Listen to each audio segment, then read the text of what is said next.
Oh, yeah. God, that was great. The only thing that was missing were tracers. So, the Nikon D3. This is their new flagship.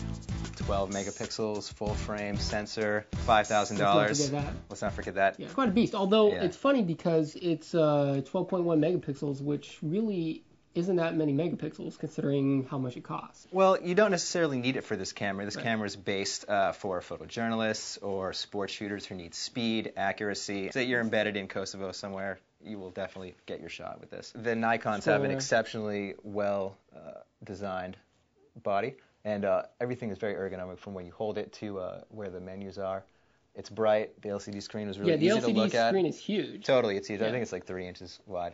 One thing I noticed that I thought was really cool was that this camera has dual CF card slots, which is really great because you could set it up so once one of your CF cards is full, it'll just bounce right over to the second one. Okay. So you could have two 8 gig or two 12 gig cards in here and pretty much have thousands of photos available to you, which is great.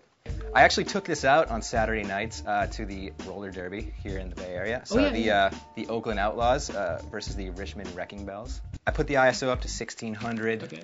It was pretty low light inside the arena. And set it to auto exposure in aperture priority mode, which means the shutter speed adjusted as I was shooting around the track.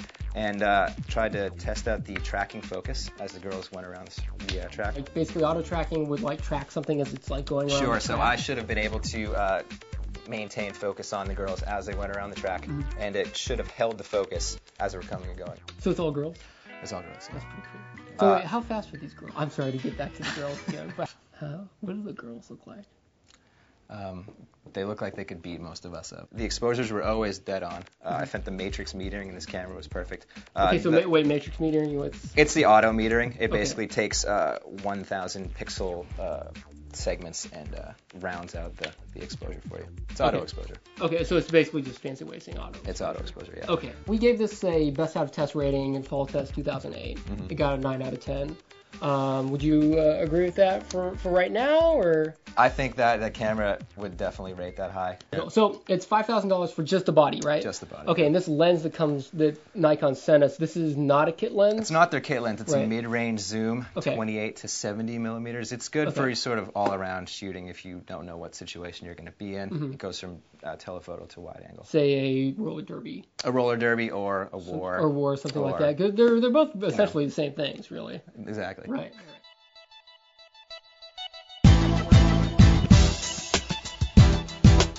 All right, Matt. Yes, Joe. Pretend I'm your stereo. Already am. How are you going to get music to me? Well, I suppose I could jack a cable into the back of my computer. To get my iTunes out of there and run it 30 feet across my living room. I'm falling asleep. Yeah. This is already not what I want to be doing with my Saturday. If only I could get my music from iTunes to my stereo wirelessly. Actually, what we're here to talk about, which is awesome, which you love and I love, Logitech Squeeze Box Duet. 2 components. One of them is this nondescript black box, which plugs into me, your stereo.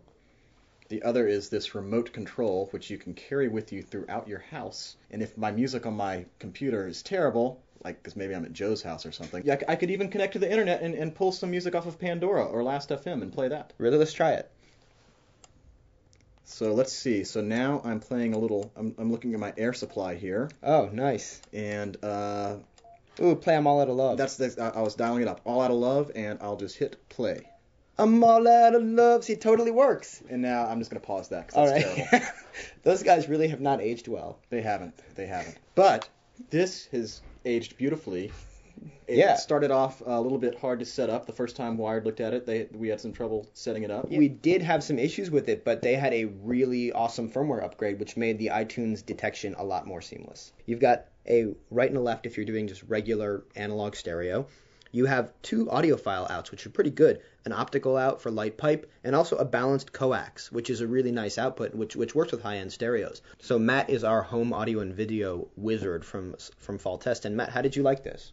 I loved it. It was a best of test product. I gave it an 8 out of 10. It was super easy to set up, super easy to use.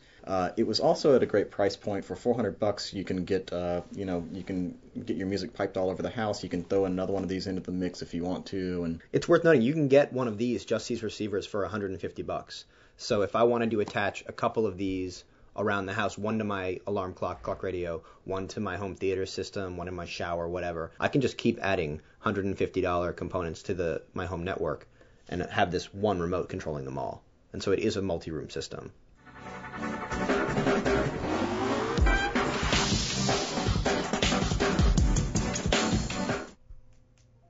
Boom!